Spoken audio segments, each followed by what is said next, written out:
Welcome to Friday's market wrap-up here at Top Gun Options. My name is Matthew Buckley. My call sign is Wiz. I'm the Chief Option Strategist here at TGO. And thoughts and hopefully not needed prayers going out to the folks around Houston. I was actually supposed to be doing a briefing call for a keynote that I'm giving in a couple weeks to folks in SCI, company I worked with in the past. One of our members worked at SCI and brought me in for a keynote. Now I'm supposed to be going back and speaking to their huge accounting department, 90 to 100 people. I'm supposed to have a briefing call today, but they're all evacuating. So Susan and Melissa and your team, I hope you guys are safe and looking forward to our call next week. That's obviously hitting crude prices a little bit, but that's not impacting the overall market. Just another crazy week here, folks, in politics, you name it. But we've nailed the market reaction, folks, from the North Korea to the Gary Cohn and Mnuchin and Bannon fight last week, and then me saying that, hey, we're going to hang under this 50-day moving average, copy and paste what we did in April right to here, and that's exactly what's going to happen. Now, obviously back in April, we had some catalysts that pushed us to the upside above that 50-day moving average. And then that's all she wrote. We just keep grinding higher. As you know, out in this white space here to the right, there's a lot of worry. There's that potential government shutdown that the president throwing some red meat out to his supporters earlier in the week in Arizona. Got a hell of an applause line like, hey, I'm going to shut the government down if we don't get the border wall built. And then Speaker Ryan and Leader McConnell said, yeah, that ain't going to happen. So a lot of political fighting here, folks. But, the market's it's on course for weekly gains. And remember, it seems like the North Korea threat was a year ago. It was a couple weeks ago. And then obviously last week we had the old potential for Gary Cohn to ditch. Now, according to published reports, based on the president's Charlottesville response, which I thought was fine, and then he came out and made it more fine and then knocked it out of the park. I get it, man. If you wanted to knock it out of the park initially, everybody makes mistake. Don't even make me review the 8 years of Barack Obama and his mistakes. We had was it American beheaded or one of our troops killed, and he said, oh, that sucks, straight to the golf course. And I regretted doing that. So, folks, you need a little OJT, on the job training, as a president. The guy was right to condemn violence on all sides. I don't know about the great people comment on all sides. He didn't mean great Nazis. He didn't mean great white supremacists. He meant people who care about our country, not destroying history. But apparently Gary Cohn had his letter of resignation written and was going to drop it. And if he was going to go, I guarantee Mnuchin was going to go. If both those guys went last week, we'd be looking at S&P 1000. That would have been the big one. That would have been the Fred Sanford.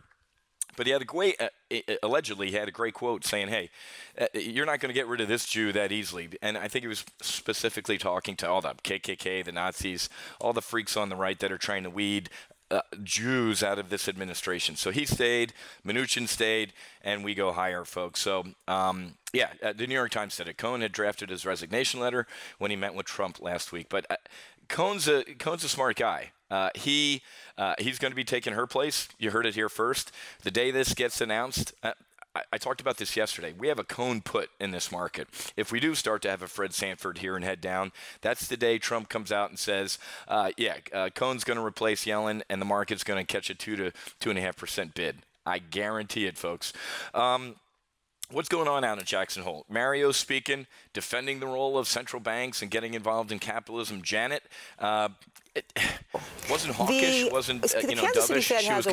She was kind of just right, and the market's like that. We saw a little bit of the market catch a bid through those comments, and now we're kind of giving a little bit back. We'll talk about Amazon in a second here because I sent out a text alert on our Amazon position. Amazon is going to destroy all the local supermarkets, folks. Amazon Prime membership getting a discount at Whole Foods. A lot of good news out of Amazon.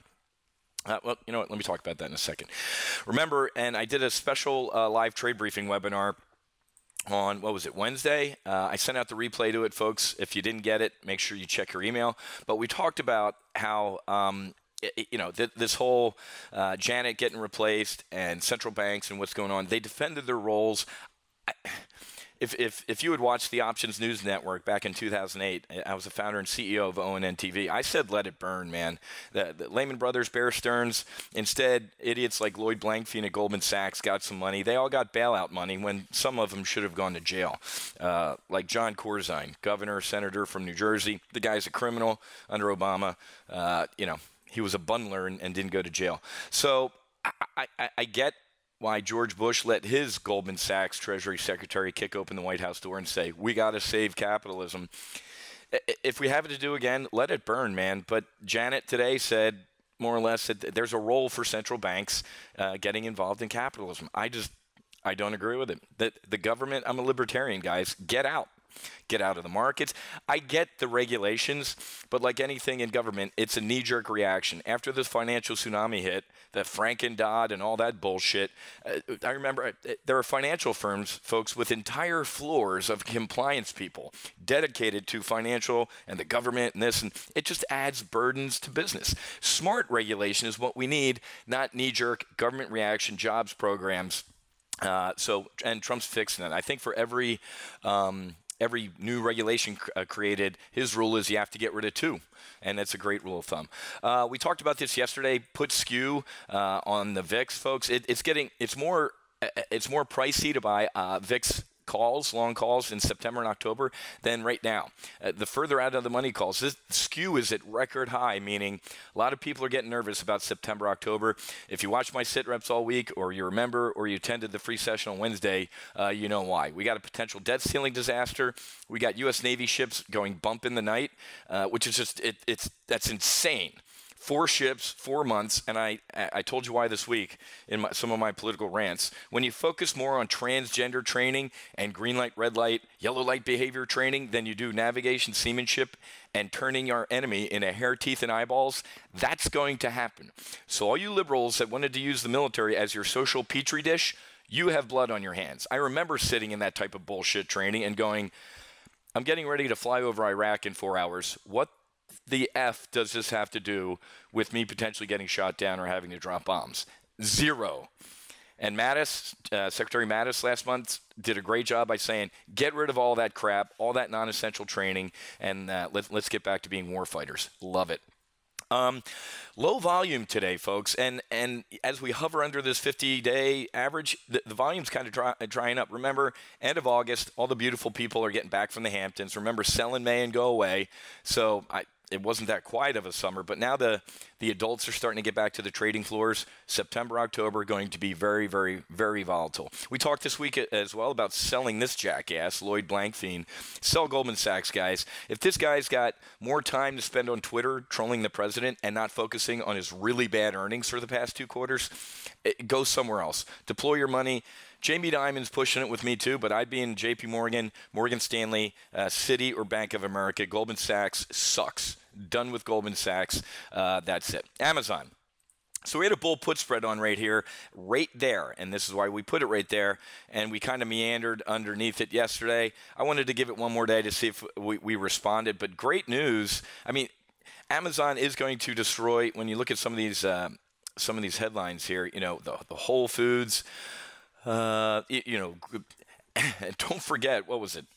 I can't remember, a week, 2 weeks ago, seems like a year ago, the president blasted Jeff Bezos in a tweet about destroying local businesses and small businesses and not good. You would have thought he's got the power of the SEC. He's got the power of the government, folks, to potentially come after an Amazon or Jeff Bezos. But guess what? He ain't Barack Obama. He ain't going to use the IRS to target conservative groups and then claim that he didn't do it. Trump's just going to let the free market go, but he's still going to kind of tweet stuff to make his presence known. But I'm still bullish on Amazon. If you're in the urgent alert service, I might look at a repair trade here. We've kind of stabilized around this 950 level. Unfortunately, I thought it was about 960, which was, you know, well, I'm not going to say which was a pretty good looking trade because it ended up sucking. But you should have gotten a trade alert on that. I don't think we might wait. I might wait a couple days on my urgent alert, see what happens over the weekend. Make sure, you know, we're all not going to get vaporized or Trump doesn't do anything stupid. Don't hold your breath. I may hang on to the urgent alert until the beginning of next week. Okay. All right, guys. Hey, real quick, if like I said, I'm going to speak in Houston in a couple weeks to a company. If you're looking for a great keynote speaker for your next event, don't call me. I'm kidding. Go head to go.topgunoptions.com/book, and that's where you can actually order an autographed copy of my book, From Sea Level to Sea Level, or you can see a couple clips of me speaking out in Vegas, actually. When was that? I forget. To the McKesson sales team. I think it was 1,500 people. There's the CEO of McKesson, the highest paid CEO, I think, in the world. I think the year I spoke to him, it was like $150 million. That's the average cost for my keynote, by the way, a year of his salary. I'm obviously kidding. So, guys, yeah, head to go.topgunoptions.com and give us a call, and we can, or 754-300-1084 to give me a call, and we can talk about your next corporate event. I do team building, I do keynotes, I do consulting, and help companies take their execution to the next level. Final call for Wingman Group coaching applications, guys. So you have to be a full throttle graduate or an Options Weapons School graduate, meaning you went through either one of those programs to be eligible to apply for Wingman Group coaching. Head to go.topgunoptions.com/get-WGC. Remember, if you're a lifetime member, you get a 50% discount. And if you're a previous WGC member, you get a 50% discount from now until you don't want to do it anymore. So those are great deals. Make sure you fill out the little application. Or if you were a previous WGC member, you got Doug's cell phone anyway, give him a call and let him know you went in. Okay? I got to run. Looks like there's a hurricane about to hit here down in South Florida. I'm going to go for a run in the rain because it's motivating. Have a great rest of your day. Have a great weekend. Happy hunting. Make sure you hedge. God bless, and I'll be back with Monday's Market Outlook. We'll see you.